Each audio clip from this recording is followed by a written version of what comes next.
What is up, everybody? Welcome into another episode of New Pod here on Knotfest.com. As always, I am Joshua Toomey. That is Kohli.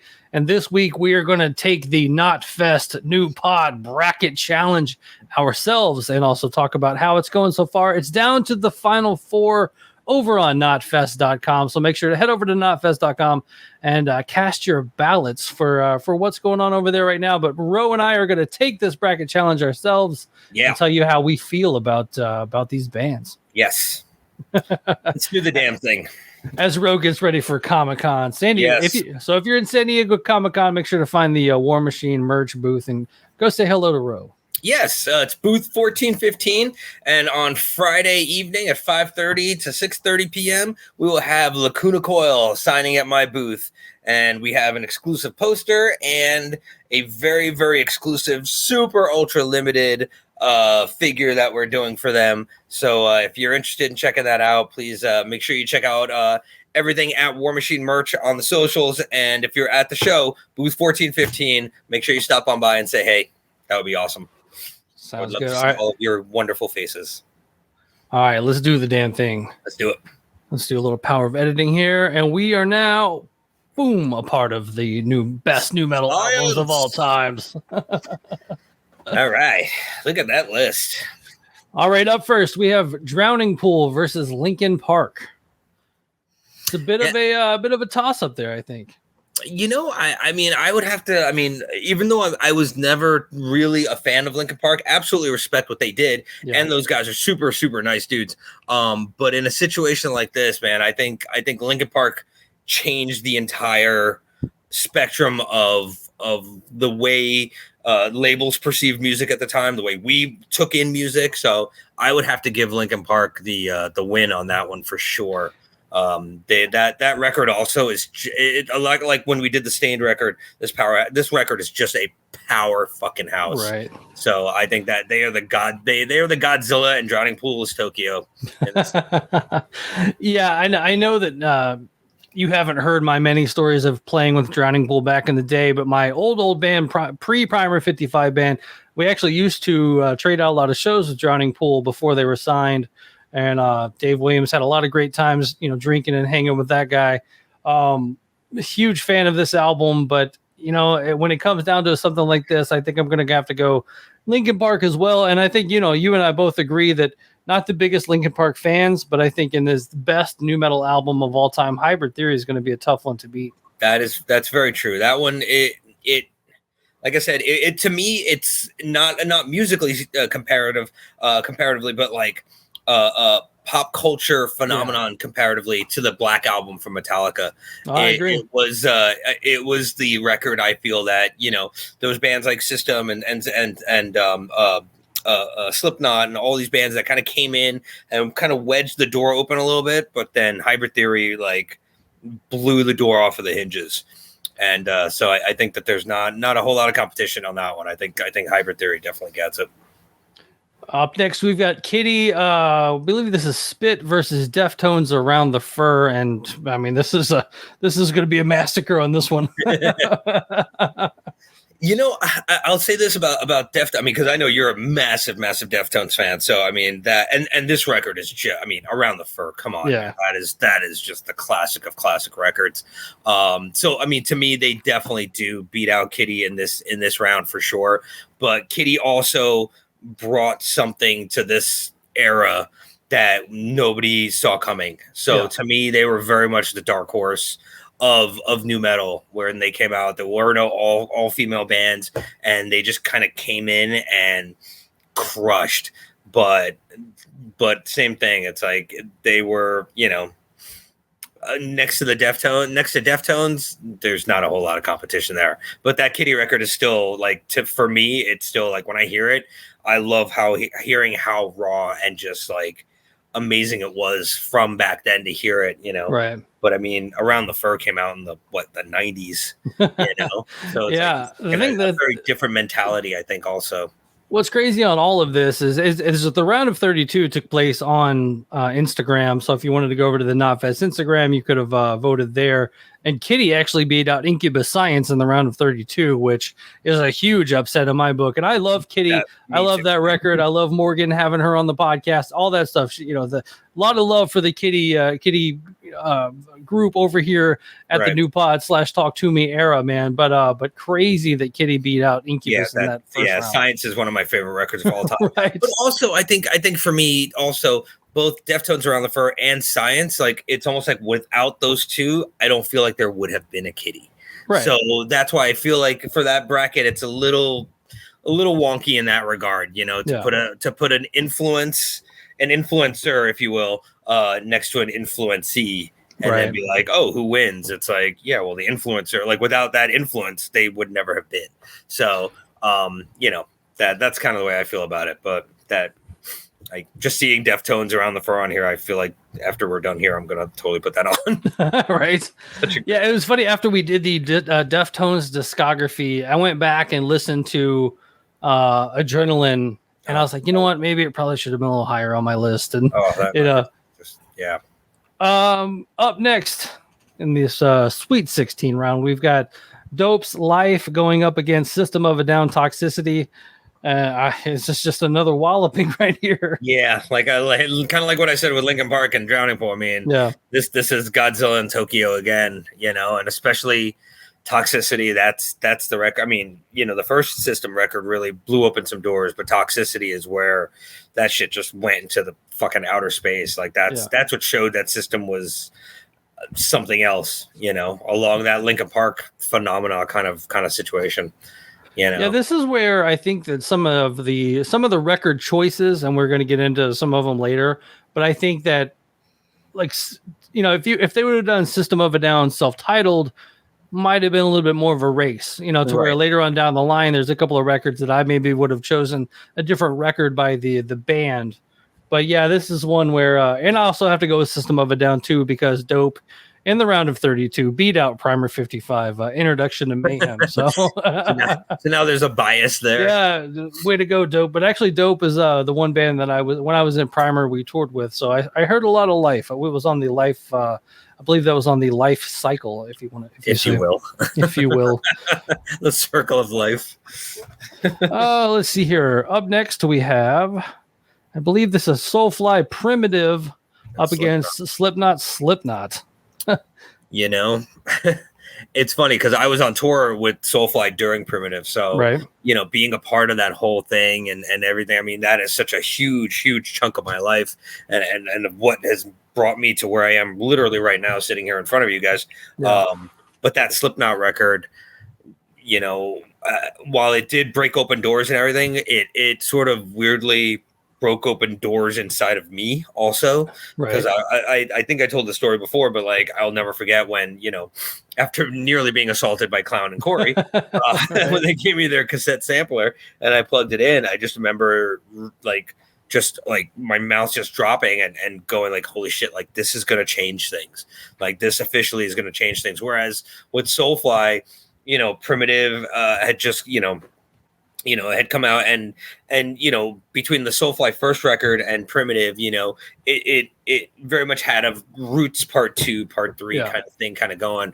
Whereas to me, Slipknot came in fresh out of the gate. Nobody knew what to expect. And it was literally like getting fucking backhanded, backhanded by your grandma that shouldn't have that much strength in her arm kind of thing, it was like that where you're just like, holy shit, what is this? So Slipknot is as fond as I am of Primitive and of my experience with that band and everything throughout the years. Like Slipknot's record, really, that was a curveball nobody expected, and it's still raging hardcore to this day. So I'm looking at the titles now. I mean, Back to the Primitive is an amazing track. Obviously, Jump the Fuck Up is a classic. Sun Song with Sean Lennon was a nice surprise. Yep. The Prophet, just so much great stuff on it, man. So this is one of those on there, I mean, there's so many so many great guest stars on this record that I mean, that was the fun part about doing it was like kind of having all those guest stars, and you never knew who might come out at, at a show or something like that. Right. I remember seeing Soulfly play Universal Amphitheater out here back in the day, RIP Universal Amphitheater. But I remember Corey came out and did Jump the Fuck Up, and the whole fucking place just erupted. It was so huge. Yeah. So that record is still like that's a beefy, meaty record, but Slipknot self-titled is the main course, man. There's no doubt about that. And this is another one too that maybe Soulfly would have been maybe tougher for me to pick against, right? Just for Eye for an Eye and Bleed and Tribe, and right. There's so much good on that too. So, but yeah, right. I obviously Slipknot's going to take this one too. So far we've followed the chalk here. Much. See, I think like we were talking about before, like I think if it was like Soulfly versus Drowning Pool, then I'd be like, all right, like this might be a little bit of a real tough one, or maybe Soulfly versus Kitty or something like that. Like then I would have been like, all right, this might be a tough battle, but like with these, I think they're pretty on point. Yeah, the round of 32, like I said, man, it got a little bit crazy. Soulfly Primitive beat out Chimera's Impossibility of Reason. So, I mean, that was probably down to the wire. Yeah, for me too. That record is very... Actually, I guess this is 64 because it goes out a little bit further, because Soulfly beat Chimera, and then El Nino beat Cold, and then Soulfly beat out El Nino. Interesting. All right. So yeah, so it was a little bit of I guess this went out to a bracket of 64.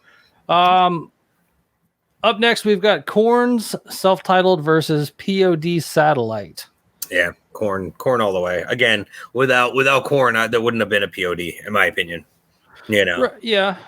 I mean, well, maybe not their popularity, but I do believe they kind of came out roughly around the same time. Were they around the same time? I think that because there was a POD. It's like the Brown album or something like that came out before Fundamentals of Southtown, which had kind of the first little minor hit, and then obviously Satellite came out in obviously 9/11 came out in 2001. So yeah, but this POD record, and I know you and I have talked a little bit maybe off mic about your love or not love of POD, but it's great. This is one of those, like, if and when we do this album for New Pod, for an audio autopsy, this is one of those where you're gonna go like, oh shit, I know like half of this record, right? Because like tracks like 1 through 6 are all singles and they're all massive, right? But, for sure. But same thing with Korn, just like we were saying with Linkin Park and System and Slipknot. It's like. Yeah. When you have a band that comes out that really changes the dynamic of music in a certain way, like really shifts the musical focus in a certain way, I think that is that's the biggest strength that a record like that has. Just like Hybrid Theory, just like Slipknot's first record. It's it really, because I remember back then when it came out and just nobody knew what to do with it. Like they were just like, is this Rage Against the Machine? Is this Faith No More? Like nobody knew how to even describe it to people, right? And, and I think that's really telling, And then but like with POD, I feel like it's that's another Godzilla Tokyo reference, right?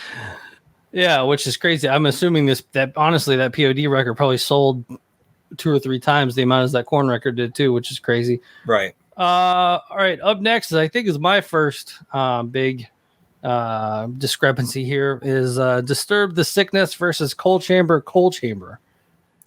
That's that. You know what? Out of all of these so far, I think that's the most.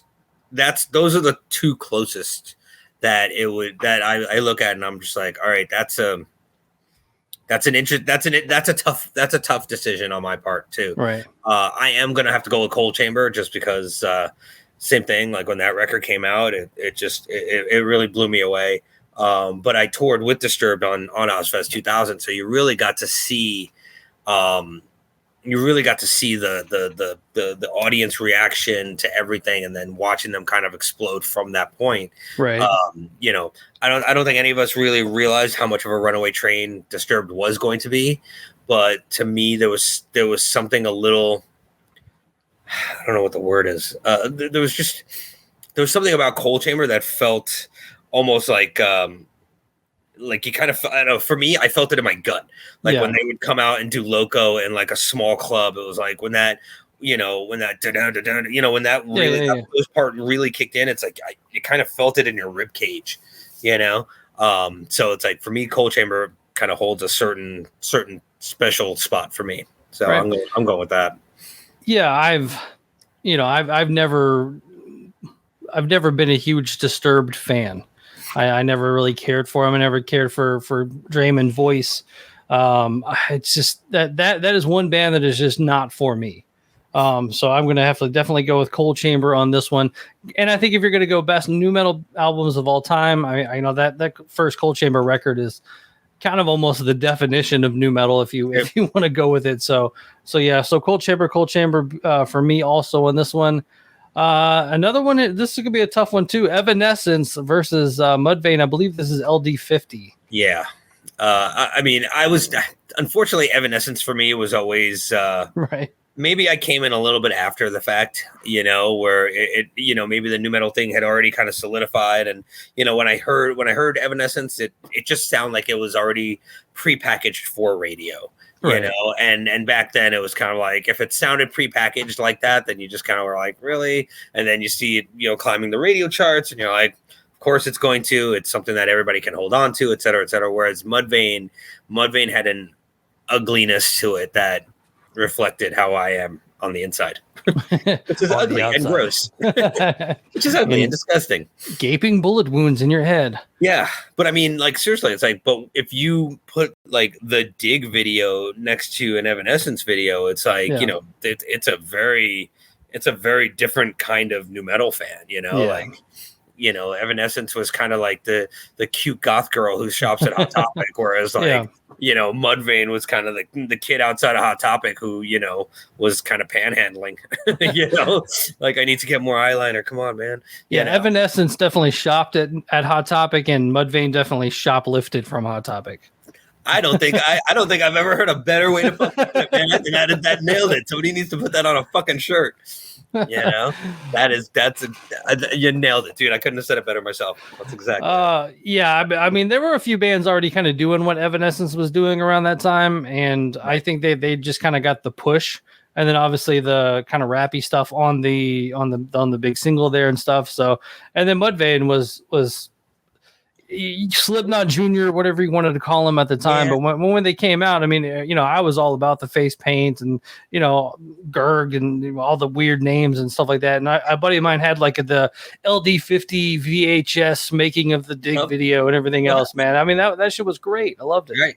And there's just, there was Evanescence had too much of a polished, produced cleanness to it, whereas, Mudvayne, you see Amy Lee and her makeup was always perfect and everything like that. Whereas like Mudvayne were just like, they were just creatures, and it's like, I think back then that's kind of how a lot of us felt, like when I was doing the street team for Roadrunner, when I was doing the road crew, it's like that, those were sort of the kids that came to me, were just like, I got dreadlocks. I got blue dreadlocks and a lip piercing, and I live in Little Rock, Arkansas. Like, right. Nobody here cares about me. And I'd be like, come on in, man. We're all ugly over here, But like, nice. But like, with Evanescence, it was kind of like, it was like the people who listened to that would be like, oh, Mudvayne gross, like, and we'd be like, yeah, fucking, that's right, we're gross, So I would go with Mudvayne more than Evanescence, but fan wise, popularity wise, etc., it does make sense for them to win this part of the bracket. I get it,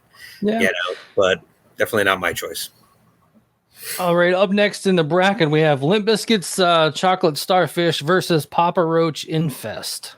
Okay, now to me, I disagree with this entirely. Like, number one, for me, Limp Bizkit, Chocolate Starfish is almost like a non-record. I remember the first time I heard it, I was like, what am I fucking listening to?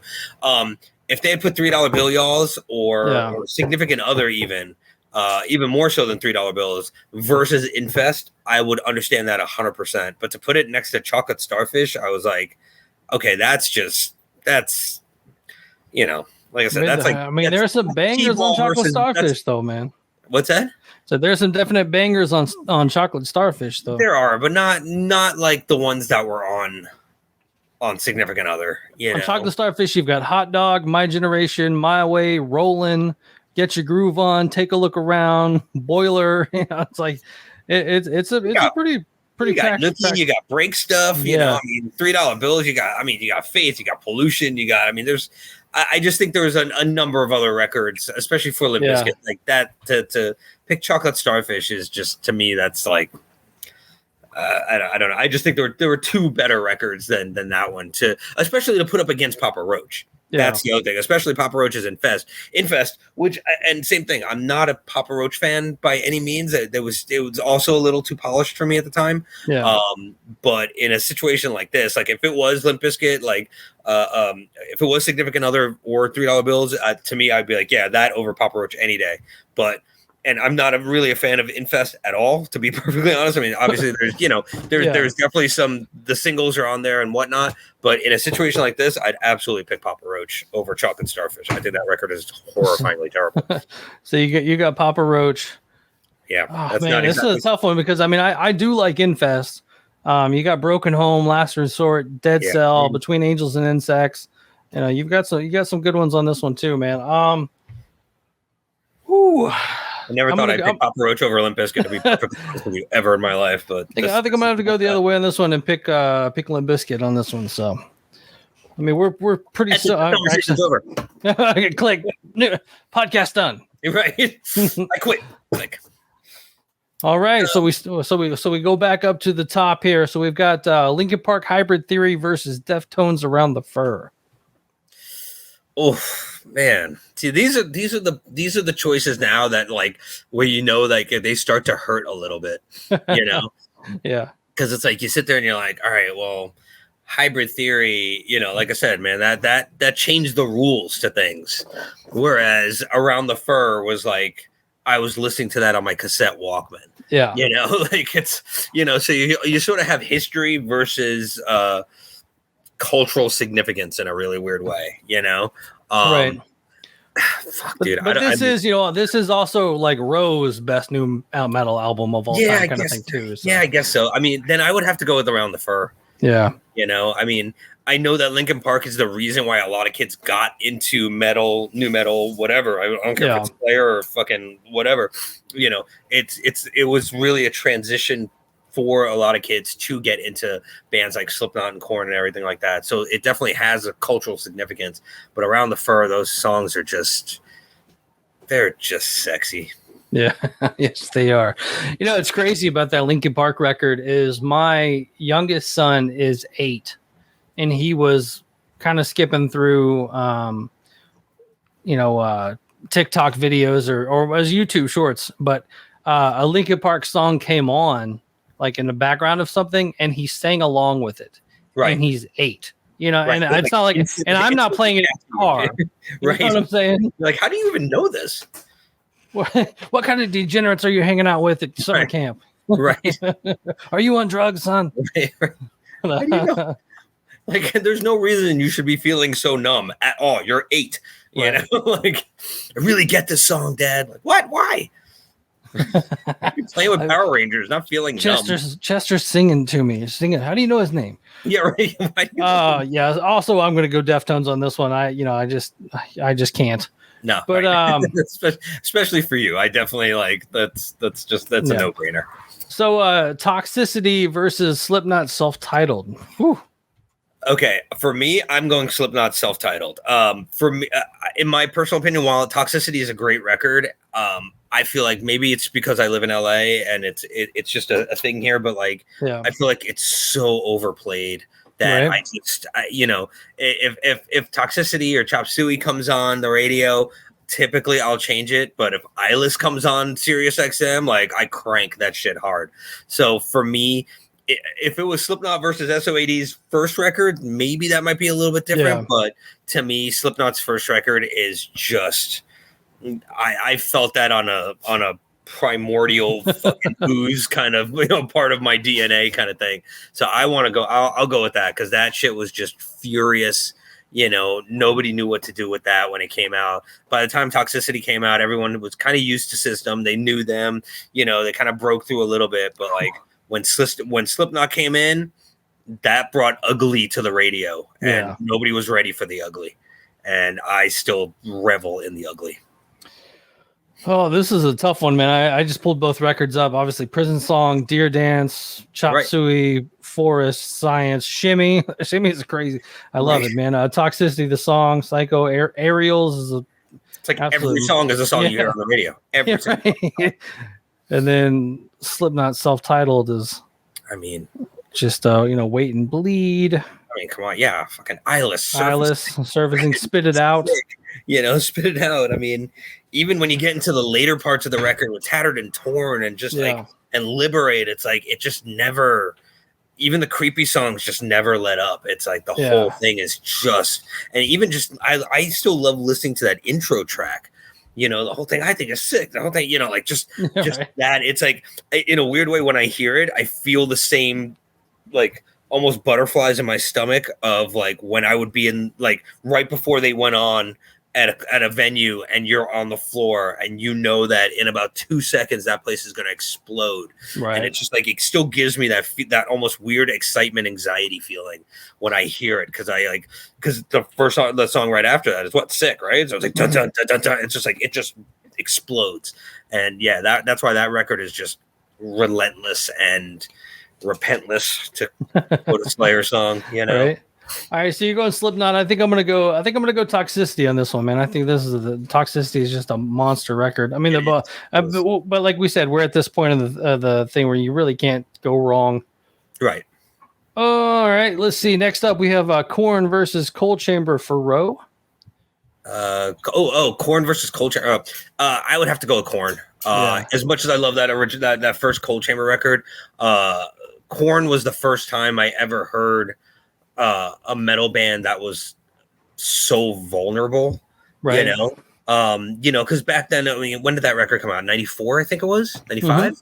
It's like I was listening to Slayer and Megadeth and a lot of thrash metal and like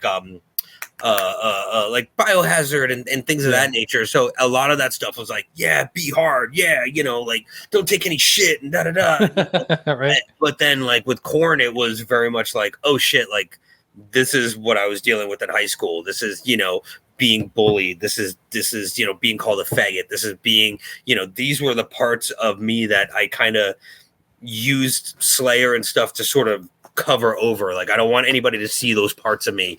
I want them to see, like, I don't want them to know that I'm feeling like this inside. So here's me with my spikes and my whatever, and, like going to a Slayer show and, like that kind of thing.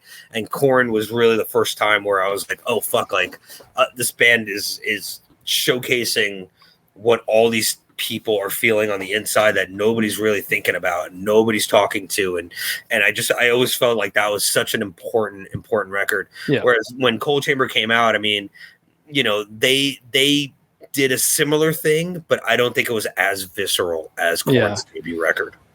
Well, I think that Cold Chamber's first album came out because the first Korn album came out. That's Korn walked so Cold Chamber could run or something. No, that's true. And, I remember Roadrunner, they had said that, we wanted to sign Korn and all this kind of things. But like at the time, it was also like kind of like when we were talking to Mikey Doling, it was like you had Korn, you had Snot, you had Cold Chamber, like everybody's sort of selling out venues in LA.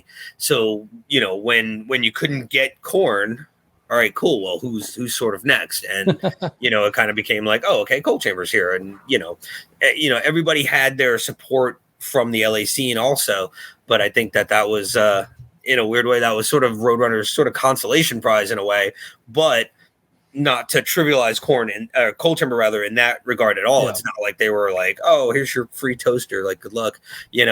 Cold Chamber very much took on a fucking form of its own and became its own really awesome thing.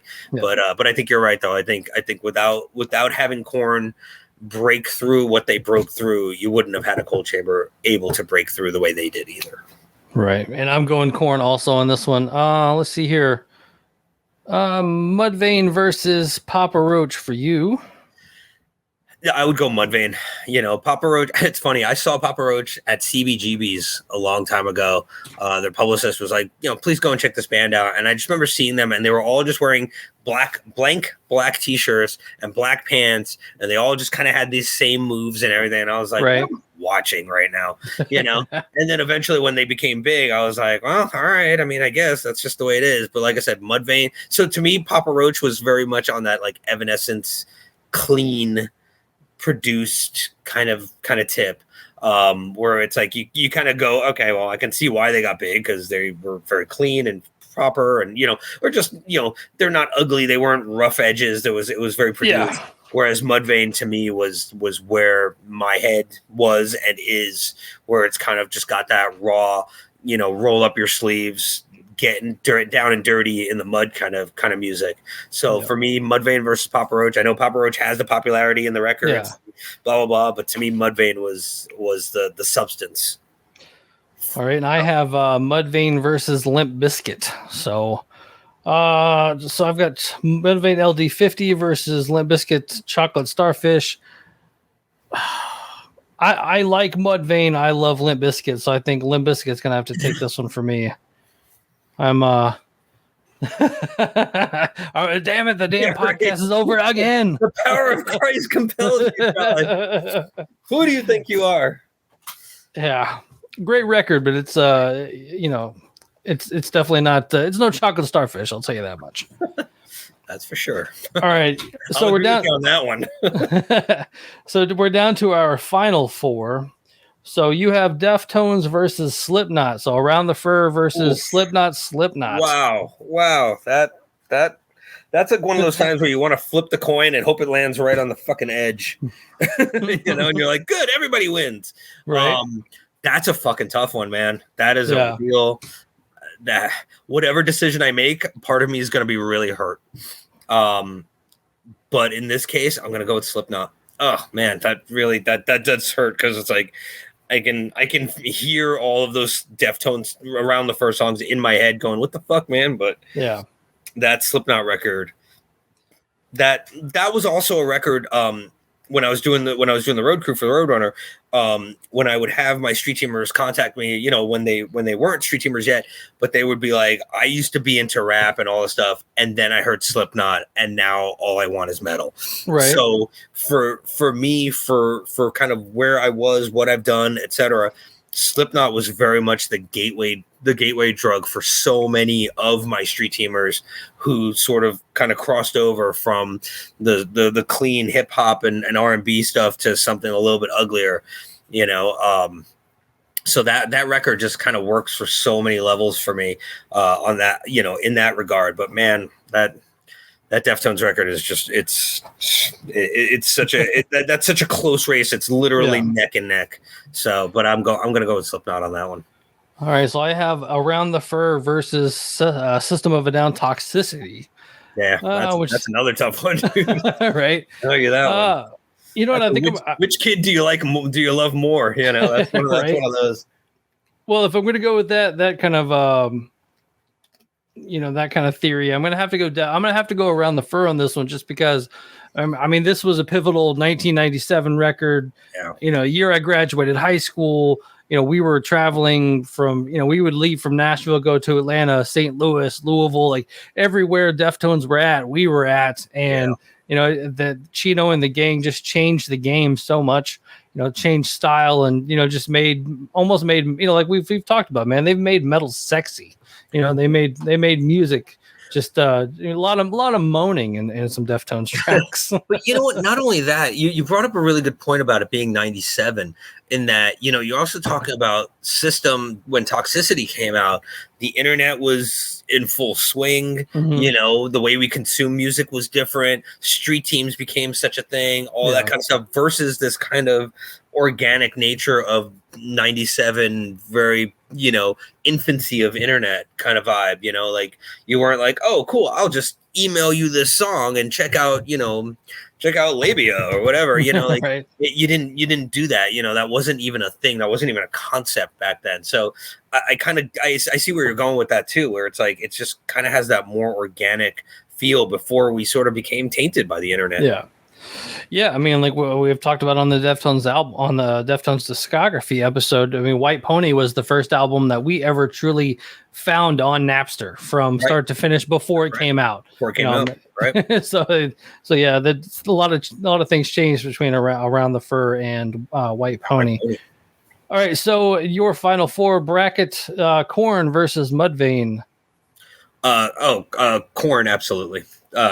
Like, I mean, for the same reasons, I mean, but also just like what we were saying about Korn versus Coal Chamber, it's like without a Korn, you didn't have a Slipknot. Without a Slipknot, you didn't have a Mudvayne, you know? So it's, to me, Korn, like, and same thing. It's like that record came out at in this era of, very, if you were a metalhead, like you sought out metal, like you went to the your local record store, you picked up Rip Magazine or Metal Hammer or whatever, Kerrang, and that's how you found out about these bands.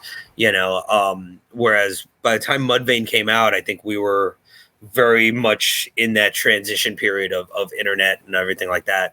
But yeah, no, Korn to me will always have that a special place for me because it is so visceral, and I don't think you could have visceral Mudvayne from LD50 without having Korn lead the way.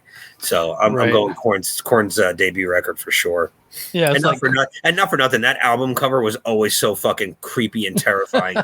Right? More so, like the Mudvayne record, I get why it looks the way it did, but like that Korn record, like as soon as you saw that, like you didn't know anything about the band, but man, that album cover just creeped you the fuck out. And that in and of itself made you go like, all right, I gotta listen to this real quick and see what's going on with this band. Yeah, it's like, was it Korn begat Slipknot begat Mudvayne? However you want to do. You want to get biblical with it? The biblical references. In my side of the bracket, we've got Korn versus Limp Bizkit. I mean, this is a no-brainer on this one. Korn's self-titled versus Chocolate Starfish, but I mean, there was some. I posted this on Facebook today, and there was a lot of people arguing that Korn should win this because they were kind of the blueprint and the whatever. But I mean, just because you're the first doesn't mean you're the best, True. So that's kind of one of those deals. But obviously, Korn self-titled to me is such a pivotal record. You were what, 17, 18 when that album came out? I was 14. Oh, when Korn's debut record came out? Yeah. When was that? 96? 94. 94, excuse me. How old was I? I was in college when that came out. So you're talking I was about 19 or 20. Yeah. So, that album was 94. So I'm 15. So, I mean, I guess you were about 19. I think we're about 4 years apart. So, I mean, 14, 15 changes, bodily changes, emotional changes, all that stuff going on. And there's a band out there that's heavy and emotional at the same time. I mean, it was exactly what it needed at the exact right time. So Korn, self-titled for me, is going into my championship game here. Yeah. And Ro, you get Slipknot self-titled versus Korn self-titled for your best new metal album of all time. Wow. That's Jesus Christ. Wow.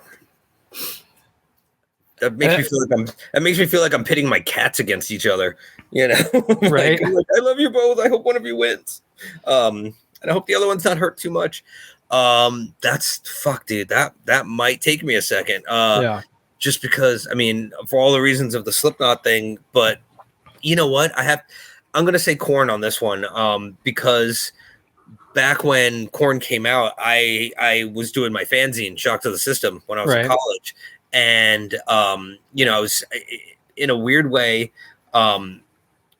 because of the fact that I was, originally when I was in college, I was going as a business major. And as I started doing that, I was like, this sucks and it's lame and I hate it. And my old roommate, who will remain nameless because he was a fucking douche, he had a fanzine and I didn't know what it was. And I saw the stuff that he was doing and I was like, you know what? I think I could do it better. And Korn became one of those bands that was a baby band that their publicity company that they had hired was kind of like, hey, you're a fanzine, you're not Rolling Stone, please check out our band. And it was that kind of thing where, it's sort of, for me, it was like, oh my God, like they're actually coming to me for my opinion on this kind of thing.